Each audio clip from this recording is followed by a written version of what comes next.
I didn't plan to speak that day. In fact, I went there with one intention: sit quietly, stay respectful, leave without causing any trouble, because that's what I had been doing for a long time: staying quiet, holding things in, letting certain behaviors pass, even when they didn't feel right. But that day felt different the moment I walked in, not because of what I saw, because of what I felt. The room was already full. Family members gathered in small groups, talking, greeting each other, moving around like everything was normal. And on the surface, it looked normal, but something underneath it wasn't. I noticed it in the way conversations paused when I got closer, in the way certain people avoided eye contact, in the way others looked at me just a second longer than usual. Not openly, not directly, but enough. Enough for me to feel it. I kept walking anyway, slow, composed, like I didn't notice anything, because sometimes you don't react right away, you observe. I took a seat near the side of the room, placing my bag beside me, folding my hands in my lap, keeping my posture steady. From where I sat, I could see everyone. My son stood near the front, confident, comfortable, like someone who knew exactly how things were going to go. And beside him, his wife, calm, collected, but there was something in the way she carried herself that caught my attention. Not nervous, prepared. That's the word that came to me. Prepared. Like this wasn't just another gathering, like something had already been decided before anyone even sat down. I leaned back slightly in my chair, keeping my expression neutral, but my attention sharp, because now I wasn't just attending, I was watching, listening, trying to understand what I had walked into. A few people greeted me as they passed, short greetings, polite smiles, nothing more. No one stopped to talk, no one sat beside me, and that alone said enough, because this wasn't how things used to be. There was a time when I walked into a room like that and people came toward me. Now they moved around me. And that shift doesn't happen for no reason. It builds, quietly, over time, until one day you feel it all at once. I glanced toward my son again. He was speaking with someone now, leaning in slightly, lowering his voice, and even from a distance I could tell this wasn't casual conversation. This was controlled, measured, like someone making sure every word landed exactly the way it was supposed to. And then something happened, small but clear. He looked in my direction, not for long, just a moment. But in that moment, our eyes met, and he didn't smile, he didn't nod, he didn't acknowledge me the way a son normally would. He just looked, then looked away, like I was just another person in the room. That was the moment I knew something had changed, not slightly, completely. I adjusted my hands in my lap, sitting a little straighter now, because whatever this was, it wasn't going to stay unspoken for long. I could feel that. You don't sit in a room like that with that kind of energy and nothing happens. Something always does. And whatever it was building toward a moment I hadn't planned for, a moment I didn't ask for, but a moment I was about to be part of, whether I wanted to or not. I took a slow breath, keeping my face calm, my posture steady, my presence controlled. Because if there's one thing I've learned, it's when people think you have no power, that's usually when they underestimate you the most. And that day, They were about to find out just how wrong they were. I stayed where I was, but my attention shifted. I wasn't just sitting anymore. I was reading the room. Because once you notice something is off, you can't go back to not seeing it. The conversations around me continued, but they didn't feel natural. They felt adjusted, measured, like people were choosing their words more carefully than usual. I watched the way small groups formed and reformed, 2 people speaking, then 3, then someone stepping away the moment I came within reach.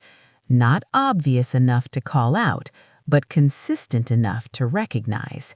And consistency tells you something. It tells you this isn't random, this is shared. I leaned slightly forward, resting my hands together, keeping my expression calm. Because reacting too early would have been a mistake. I needed to understand. I needed to see the pattern clearly. Across the room, I noticed my son again, still near the front. He stayed in control of the room without raising his voice. People approached him one by one. Each exchange was brief, low voices, careful words, and every person who walked away seemed to carry something with them, something that was never said out loud, something they already understood. Then I noticed her again, his wife. She barely moved, yet she didn't need to.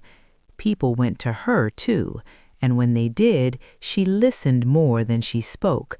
A small nod, a calm presence, a quiet certainty.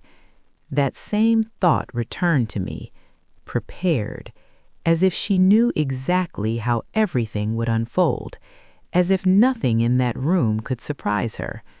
I shifted slightly in my seat. Now it is becoming clearer. This was not just tension, this was the direction. Everything in that room was moving somewhere, and somehow it kept leading back to me. I looked around again, more slowly this time, more deliberately. That was when the details began to stand out. Some people avoided sitting near me. Others acknowledged me just enough to be polite, but not enough to engage. Conversations happened around me, not with me, even when I was close enough to be included. That kind of distance is never random, it is chosen, and when people choose distance, it usually means something has already been said, something they believe, something they are not ready to say out loud. I leaned back and took a steady breath. A different question began to form. Not just what is happening, but what have they already heard? Because whatever it was, it had passed through this room before I arrived. That explained why no one seemed surprised to see me. They were simply aware of me, aware in a way that felt different, heavier, as if I had already been discussed, as if I had already been placed into a story I did not know. I glanced toward the entrance. People were still arriving, still greeting each other, still acting as if everything was normal, and maybe for them it was, but for me, that sense of normal was gone, completely. I turned my focus back to the front. That was when I noticed something else. A table, carefully arranged, papers aligned, folders placed with precision. Nothing about it felt random, nothing felt rushed. It was organized, intentional. My eyes stayed on it longer this time, because that kind of preparation does not happen casually. It comes from preparation. It comes from planning. And planning means this moment did not begin today. It started earlier, much earlier.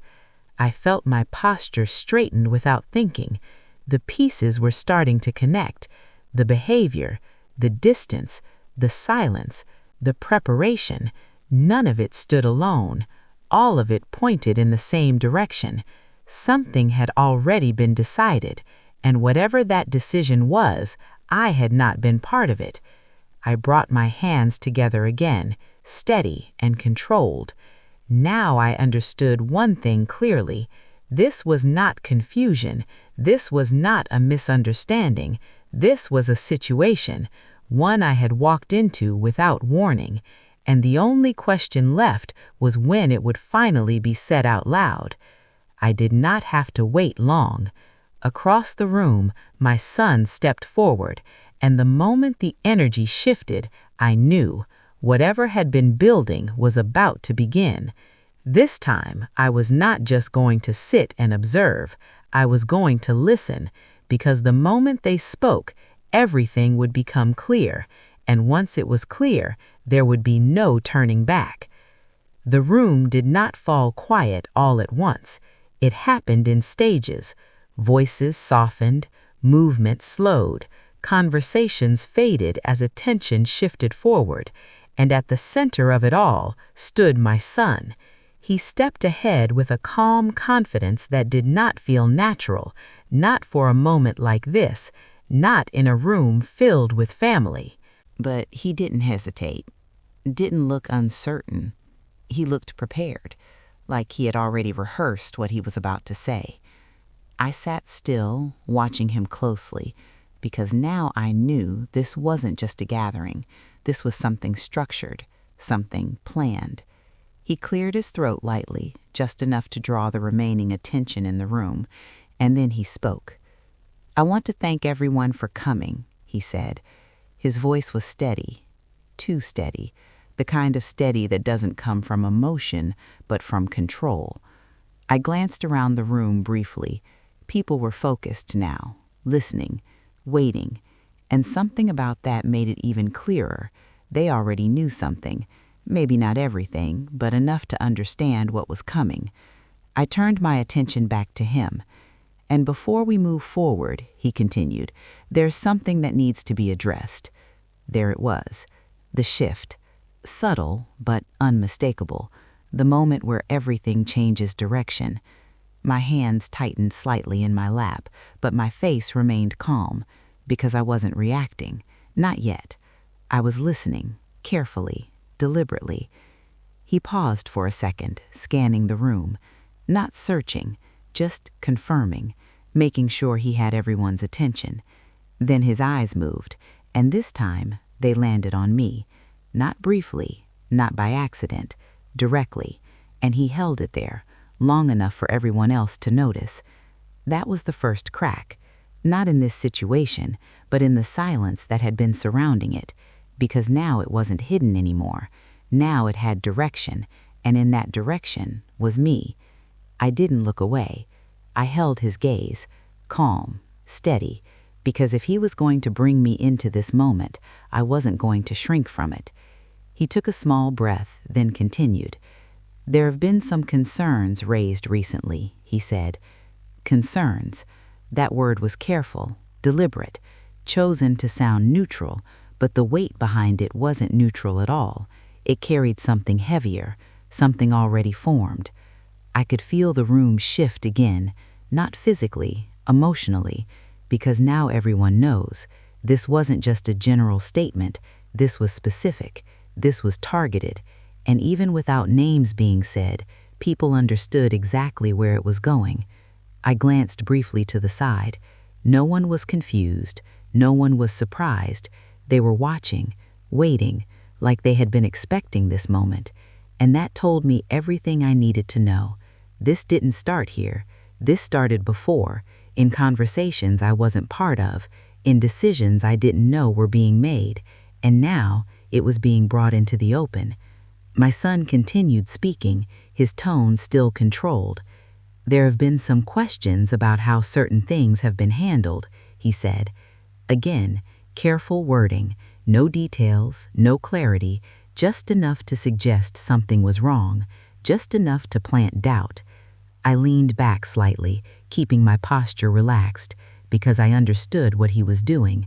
He wasn't making an accusation yet. He was building it, layer by layer, so when it finally came out, it wouldn't feel sudden, it would feel justified.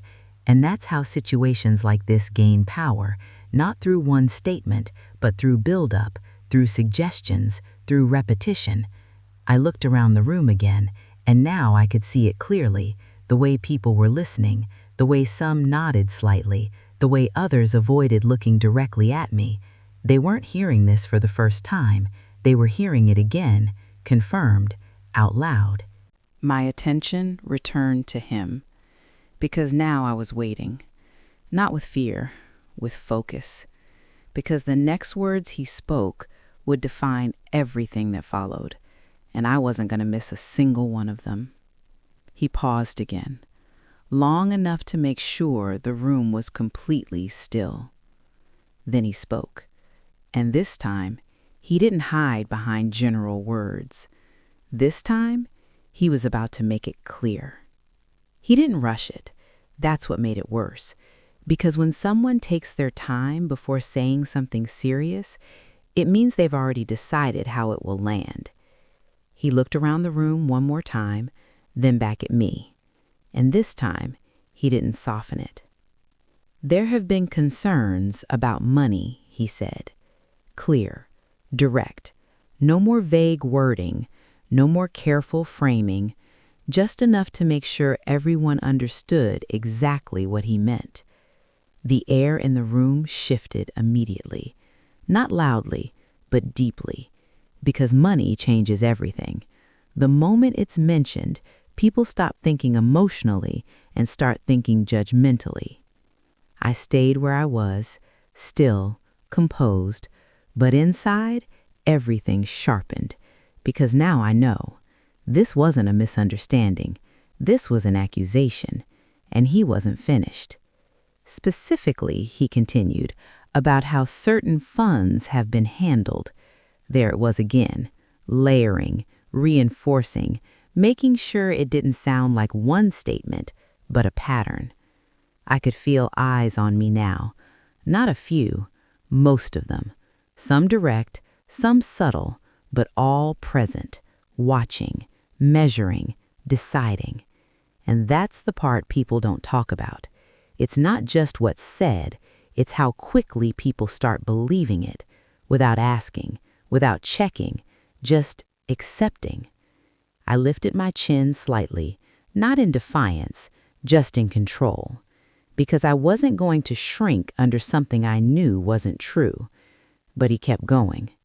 We've tried to approach this respectfully, he said, and that word, respectfully, almost made me react, because there's nothing respectful about being spoken about in a room full of people without being spoken to first. But I stayed calm, because reacting too early would have given him exactly what he wanted.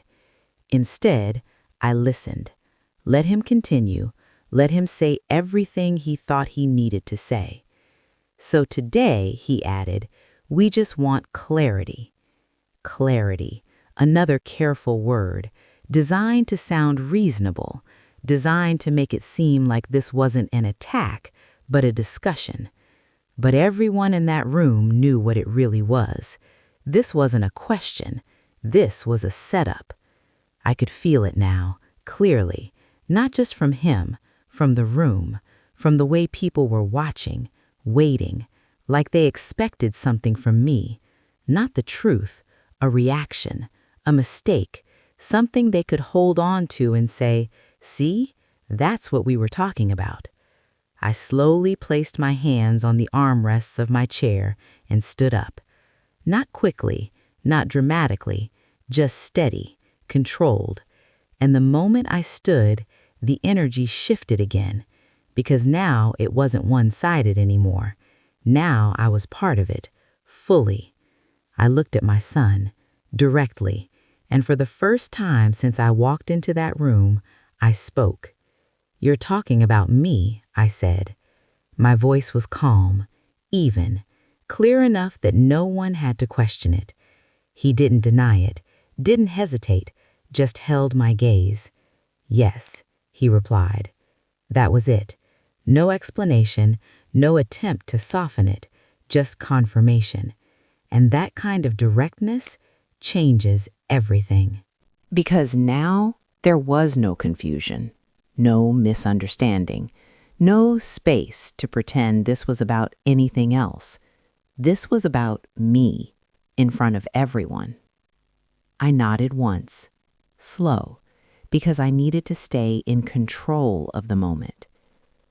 And you chose to say this here, I continued, in front of everyone, instead of coming to me directly. Not a question, a statement. And that landed. I saw it in the room. Small shifts, subtle discomfort. Because now they weren't just watching me, they were thinking. And thinking breaks blind agreement. He didn't respond right away. And that pause said more than words could. Because if this had been handled the right way, there wouldn't be a pause. There would be an answer. But there wasn't.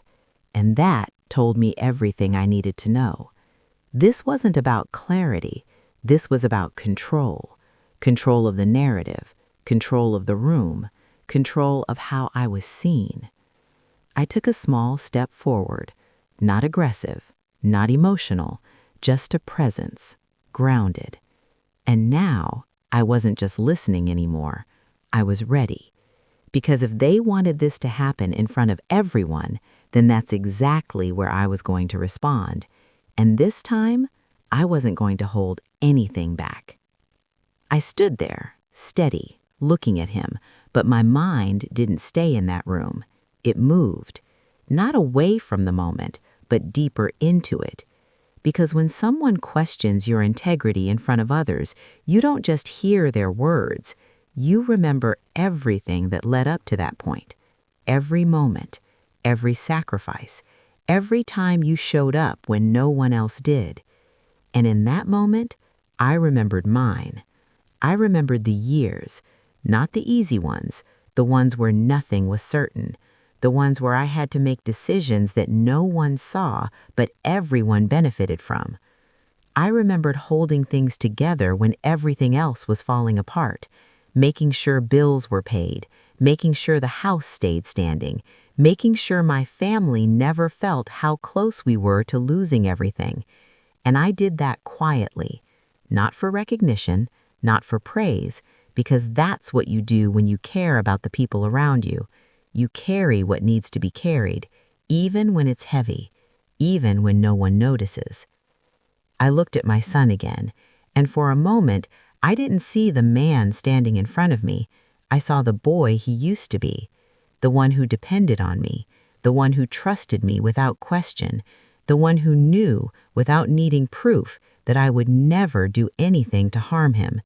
And that's what made this moment different, because this wasn't just someone speaking about me. This was someone who knew me, or at least used to. I took a slow breath, keeping my voice steady as I spoke again. "You're talking about money," I said, "about things being handled the wrong way." I didn't rush it. I didn't raise my voice, because truth doesn't need volume. It needs clarity. I've managed things in this family for years. Not once, not one time has anything been handled without record. I let that sit, not as a defense, as a fact, because there's a difference. A defense sounds emotional. A fact stands on its own. I've kept everything organized, documented, accounted for, I added. I could feel the room shift again.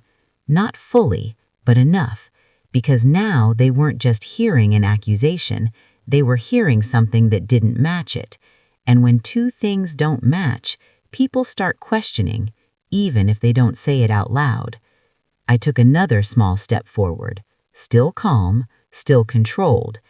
"Every dollar that's ever come through my hands can be traced," I said. That wasn't a challenge, that was certainty, and certainty has weight. I looked around the room briefly, not searching for approval, just acknowledging the people who had already formed opinions, because I understood something clearly now. They didn't just hear this today, they heard it before. That's why they were quiet. That's why they were distant. That's why no one came to me. Because once something is repeated enough, it starts to feel like the truth, even when it isn't. I brought my attention back to my son. And if there were questions, I continued, you could have asked me. Simple, direct, no anger. Because the truth doesn't need anger to be effective. It just needs to be said. He didn't respond right away. And again, that pause mattered, because this wasn't going the way he expected. This wasn't unfolding the way it had been planned. I could see it in the room. Small changes, people shifting their weight, looking at each other, reconsidering. And that's when I realized something important. This moment wasn't just about defending myself. It was about resetting what people believed. And once that starts to happen, the entire situation changes. I straightened slightly, keeping my posture firm, because I wasn't finished. Not yet. If they wanted clarity, they were about to get it, completely. The room didn't feel the same anymore, not after that. Something had shifted, and everyone could feel it, even if no one said it out loud. The certainty that had been there before was no longer solid. It had cracks now, small, but visible. I stood there, steady, watching it happen. Because this is what people don't realize. When something false is challenged with calm truth, it doesn't collapse immediately. It weakens. And when it weakens, people start paying attention differently. I could see it in their faces. Not agreement, not yet, but hesitation. And hesitation changes everything. My daughter-in-law adjusted her posture slightly, like she was trying to regain control of the moment. But control doesn't come back once doubt enters the room, not easily. We're not saying anything for certain, he said. There it was, a step back, small but important, because just moments ago it sounded like a conclusion. Now it sounded like a possibility, and that difference matters. I nodded once, slow, measured. So what are you saying? I asked. My voice remained calm, but now it carried something else, direction, because I wasn't letting him stay in that space between accusation and denial. If he was going to say something, he needed to say it clearly. He hesitated, and this time everyone noticed, not just me, because when someone loses certainty in front of others, it shows. We just want transparency, he said. Another careful word, another attempt to sound reasonable. But the room didn't respond the same way it had before, because now people were listening differently. Now they were weighing both sides, and that's when something else happened. From the side of the room, someone spoke, not loudly, but clearly enough. I've seen her keep records, an older voice said. Heads turned, including mine, because that wasn't expected, not by them, not by me. The woman stepped forward slightly. I've known her for years, she continued. She's always been careful with everything she handles. It wasn't a speech, it wasn't dramatic, but it was enough, because one voice of support changes the direction of a room. I didn't interrupt, I didn't react, I let it happen, because this wasn't something I needed to force. It was happening on its own, and that's when I noticed it. My daughter-in-law. For the first time since this started, her expression shifted. Not completely, but enough. The calm certainty she had before wasn't as steady now, because this wasn't going exactly the way she expected either. And when things don't follow the plan, people start losing their confidence. I took a slow breath and stepped slightly forward again. Not aggressive, just a present, because now the moment has changed. This wasn't just about what they said anymore. It was about what could be proven. And if we're talking about transparency, I said, then let's be clear about everything. My voice remained steady, controlled, but now it carried weight because I wasn't responding anymore. I was leading. I have every record, every document, every transaction. Nothing is missing. I looked around the room again, not to convince, to confirm, because I knew something they didn't. Truth doesn't need to rush. It just needs to be revealed at the right time. And if there's any doubt, I added, we can go through it right here. That changed everything.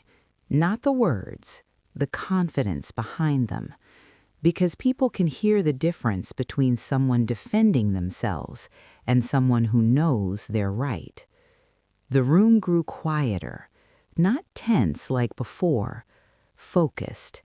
Because now they weren't waiting for a reaction, they were waiting for proof. My son didn't speak. My daughter-in-law didn't move. And in that silence, the control they had at the beginning of this moment was no longer theirs. It was shifting, slowly, but clearly, and I could feel it. Because for the first time since I walked into that room, I wasn't the one being watched. They were. No one moved at first, not after I said that. Because once proof enters the conversation, everything changes. It's no longer about opinions. It's no longer about what someone heard. It becomes about what can be shown. And that's where people get uncomfortable. I stood there, steady, letting the moment stretch just enough. Not too long, just enough for everyone to feel it. Because now the room wasn't divided. It was focused, waiting. My son looked at me again, but this time his expression wasn't as controlled. There was hesitation, small but clear. And hesitation doesn't come from confidence, it comes from pressure. My daughter-in-law stepped forward slightly, not fully, just enough to show she wasn't stepping back, but I could see it, the shift. The certainty she had earlier wasn't there anymore. "We're not saying you did anything intentionally," she said. Another adjustment, another step back. Because earlier it wasn't a question, now it was. I nodded once, slow, measured. But you said it," I replied, calm, clear. "You said it in a way that made everyone here believe it. No anger, no raised voice, just the truth. And that landed harder than anything loud ever could." She opened her mouth slightly, then closed it again, because there was nothing to argue with. The room felt tighter now, not chaotic, not loud, focused, because everyone was realizing something at the same time. This wasn't unfolding the way it was supposed to. I reached into my bag, slowly, deliberately, and that small movement alone pulled every eye in the room toward me, because now they knew. This wasn't just words anymore. I pulled out a folder, simple, neatly organized, the kind of thing you don't bring unless you know exactly what you're holding. I held it in my hands for a moment before opening it, not for effect, for control, because moments like this need to be handled carefully. I opened it and looked down briefly, then back up. "Everything is here," I said, still calm, still steady. Every record, every transaction, every detail. I took a step forward and placed the folder on the table at the front, not aggressively, just clearly. And that action changed the entire room, because now the truth wasn't something I was describing, it was something they could see, something they could check, something they could not ignore. "If there's any doubt," I continued, "we can go through it right now. No hesitation, no fear, because I already knew what it would show." Silence followed, not the kind from before. This was different. This was the kind of silence that comes when people realize they might have been wrong. My son looked at the folder, then at me, And for the first time since this started, he didn't speak immediately, because now the situation wasn't in his control, it was in the truth, and truth doesn't bend. My daughter-in-law didn't step forward. She didn't reach for the folder. She didn't say anything. Because there was nothing left to shape. No narrative to guide, no words to adjust. Everything was already there. Clear. Unchangeable. I stood there, hands relaxed at my sides, posture steady, because I wasn't pushing, I wasn't forcing anything. I had already done what needed to be done. The rest was up to them. And that's when I realized something. This wasn't about winning an argument, it was about revealing something. And once it's revealed, you don't need to keep talking. People see it for themselves, and when they do, everything changes. No one rushed to speak, not after that, because the moment had changed completely. The energy that filled the room earlier, the quiet agreement, the unspoken judgment, the certainty that something was wrong, it wasn't there anymore. What replaced it was something else. Awareness. The kind that settles in slowly when people realize they may have accepted something too quickly. My eyes moved across the room. Faces that had avoided me earlier were now looking directly at me. Not with confidence, not with certainty, but with questions. Real questions. And that shift mattered, because earlier they were watching me to confirm what they believed. Now they were watching me to understand what was true. I didn't move toward the table. I didn't open the folder. I didn't explain anything further, because I didn't need to. The proof was already there. And sometimes saying less is what gives the truth more power. One of the older men stepped closer to the table, slowly, like he was making sure he wasn't overstepping. He reached toward the folder, then paused briefly, glancing at me. I gave a small nod. That was enough. He opened it, carefully, turning the first page, then the next, and as he did, the room leaned in, not physically, but emotionally, because now it wasn't about what they heard, it was about what they were seeing. I watched his expression as he read. It didn't change all at once. It shifted gradually, from focus to understanding, from understanding to something else, something closer to realization. He flipped another page, then another, and then he stopped, lifted his head slightly. I looked around the room, and in that moment, he didn't need to say much, but he did speak. "There's nothing missing here," he said. Simple, clear, and final. That was it. No long explanation, no dramatic tone, just the truth. And truth, when it's that clear, doesn't need anything added to it. The room didn't react loudly. There was no sudden movement, no raised voices, just a quiet shift, the kind that moves through people at the same time, because now everything that had been said before had nowhere to stand. I glanced toward my son.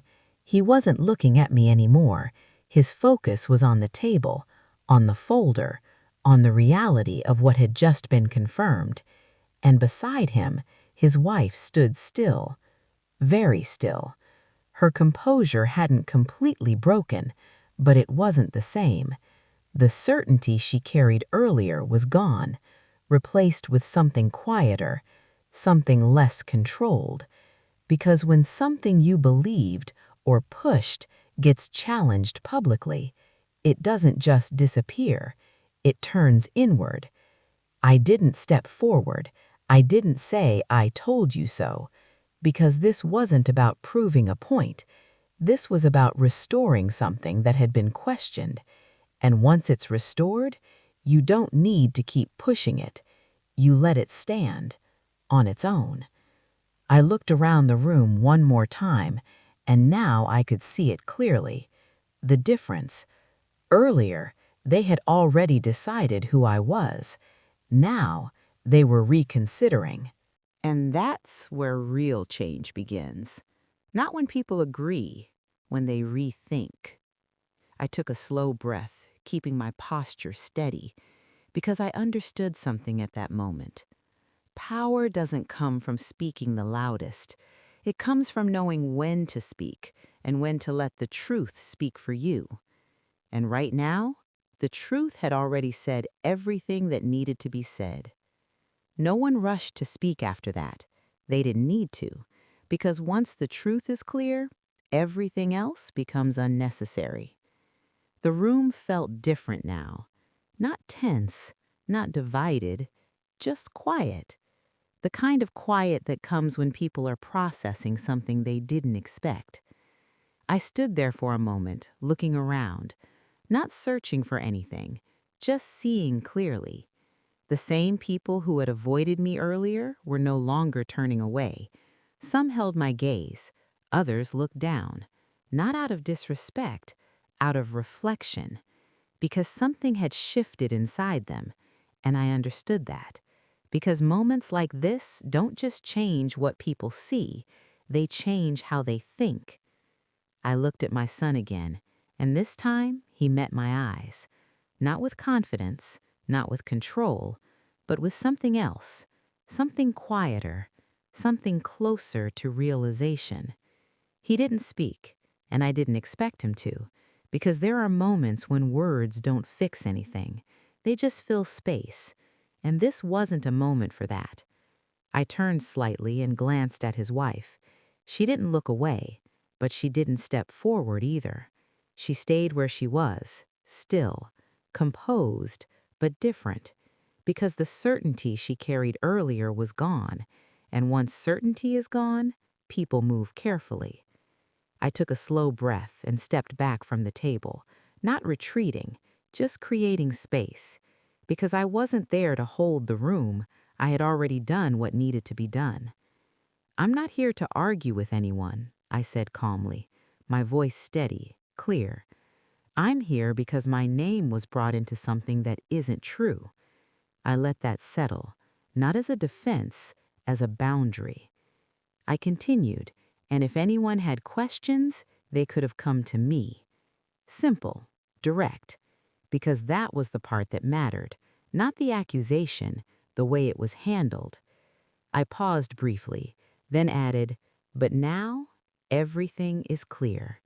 No emotion in my tone, no need for it, because clarity speaks for itself.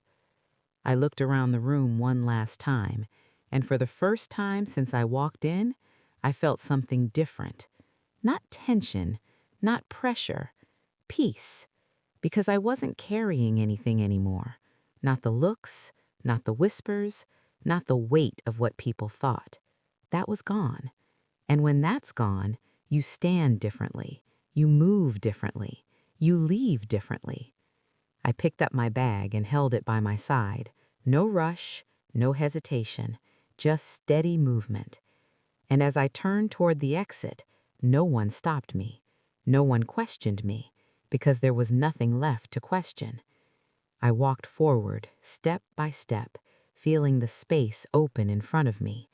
And for a brief moment, I paused near the door, not to look back, but to recognize something.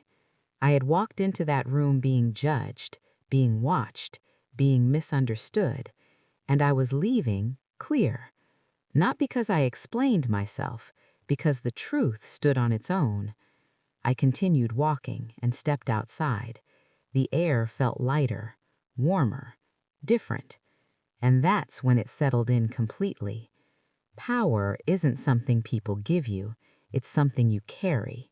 And when you know the truth, you don't have to fight for it. You don't have to raise your voice. You don't have to convince anyone. You just stand in it and let everything else fall into place. I didn't feel angry. I didn't feel defeated. I felt resolved, because what mattered was never what they said, it was what I knew. And now they knew it too. Not when they questioned me, but when they realized they were wrong. Because situations like this don't start with the truth. They start with what people choose to believe. And if I had stayed quiet, that story about me would have stayed real in their minds. So I want to ask you something. If you were in that room and everyone was looking at you like that, would you stay silent or would you speak up? Tell me in the comments. I read every one.